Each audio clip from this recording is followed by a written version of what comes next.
Yahudi, bangsa yang dibenci dan diusir dari Eropa berulang kali. Apa alasannya? Mari kita cek faktanya.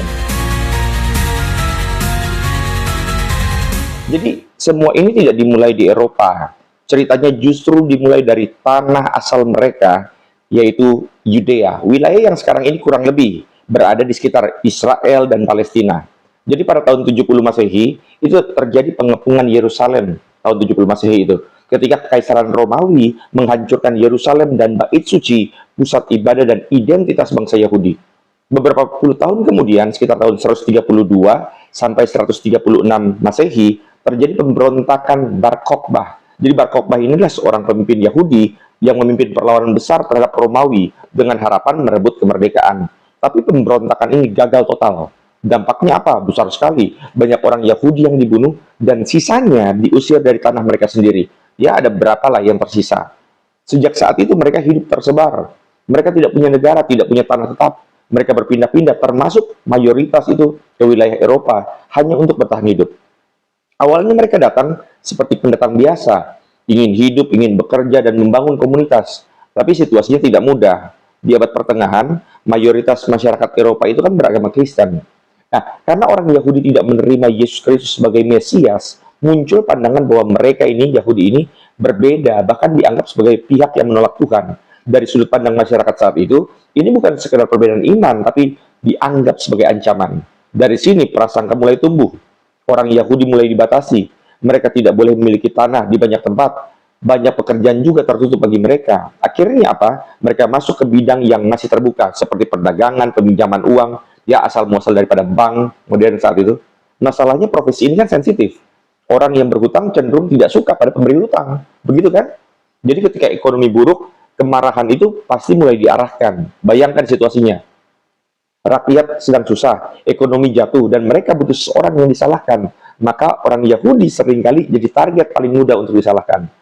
Tiba-tiba di abad ke-14, muncullah bencana besar, Black Death, yaitu wabah penyakit mematikan yang membunuh jutaan orang di Eropa. Karena saat itu memang orang belum paham ilmu medis, muncul tuduhan liar bahwa orang Yahudi lah yang meracuni sumber air. Tidak ada bukti, tapi kepanikan membuat orang cepat percaya. Akibatnya tragis, banyak komunitas Yahudi diserang, dibantai, atau diusir dari kota mereka. Selain itu juga tentu saja ada faktor politik. Para raja dan penguasa kadang memanfaatkan orang Yahudi untuk membantu ekonomi, misalnya dalam perdagangan atau keuangan.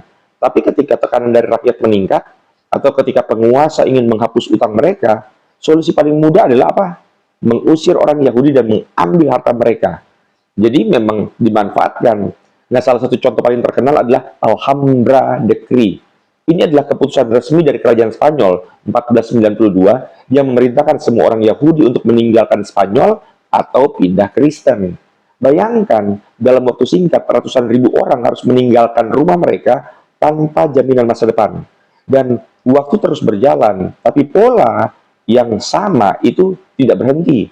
Masuk di era modern, kebencian ini sudah makin mengakar di Eropa, khususnya terhadap Yahudi. Tapi berubah bentuk, bukan lagi soal agama, tapi juga soal ras, identitas yang dianggap tidak bisa diubah. Orang Yahudi tidak lagi dilihat dari apa yang mereka percaya, tapi dari siapa mereka sejak mereka lahir.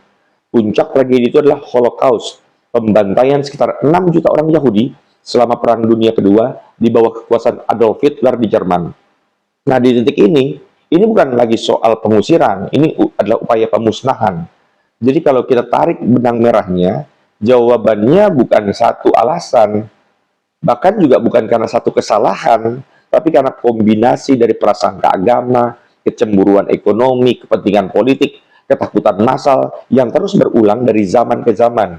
Dan yang paling penting untuk dipahami adalah banyak tuduhan terhadap bangsa ini itu tidak pernah benar-benar bisa terbukti, tapi cukup untuk membuat satu bangsa terusir lagi dan lagi. Tetapi sejarah selalu punya caranya sendiri untuk membuktikan bahwa bangsa ini mengalami tekanan, walaupun di Eropa ditekan oleh bangsa-bangsa Kristen, tetapi pada akhirnya bangsa ini tetap bisa bertahan sampai detik ini.